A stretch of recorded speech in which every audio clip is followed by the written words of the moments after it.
ഇപ്പോൾ ഞങ്ങൾ പോയപ്പോൾ കുറച്ച് ഓറഞ്ച് മരങ്ങൾ കണ്ട്. പക്ഷേ ഓറഞ്ചൊക്കെ റോട്ടിൽ ചുമ്മാ ചാടി കിടക്കുകയാണ്. അങ്ങനെ ഒരു ഇതാണ് കണ്ടത്. പക്ഷേ ഇവർ നമ്മളെ വണ്ടി നിർത്താനോ പറിക്കാനോ സമ്മതിച്ചില്ല. ഈ വണ്ടി പോകുന്ന സമയത്ത് അവർ പറഞ്ഞത് ഈ ഓറഞ്ച് കാണാൻ ഭംഗിയുള്ളൂ, കഴിക്കാൻ കൊള്ളില്ല, ഭയങ്കര പുളിയാന്ന് പറഞ്ഞ് നിർത്തിയില്ല. പക്ഷെ ഇവിടെ കടയിൽ വരുമ്പോൾ ആ സാധനം വിൽക്കാൻ പറ്റും. ഇതാണ് ഞാനാ പറഞ്ഞ ഓറഞ്ച് ഓരോന്ന് പറഞ്ഞത്. സംഭവം നല്ല ഓറഞ്ചൊക്കെ പോലെ ഫീൽ ചെയ്യുന്നുണ്ട്. അടിപൊളിയല്ലേ? ഇഷ്ടം പോലെ ഉണ്ട് ഇവിടെ. പക്ഷെ അവർ പറഞ്ഞത് ഭയങ്കര പുളിയാണ്, കഴിക്കാൻ കൊള്ളാന്നൊക്കെ ഉള്ളത്. അപ്പോൾ വണ്ടിക്കാരൻ പറഞ്ഞത് കഴിക്കാൻ പറ്റില്ല, പുളിയാണ്, കൊള്ളത്തില്ല, എടുക്കരുതെന്നൊക്കെ പറഞ്ഞു.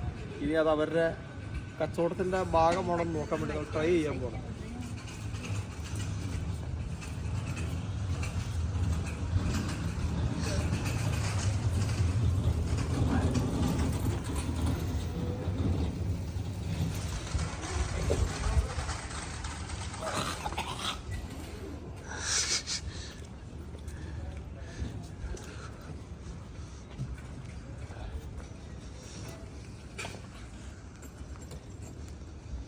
കച്ചവടത്തിൻ്റെ ഭാഗമല്ല. കുളത്തില്ല, ഭയങ്കര പുളി. സിട്രസിൻ്റെ ആ ഒരു പുളിയില്ലേ, തലച്ചോറ് കയറി.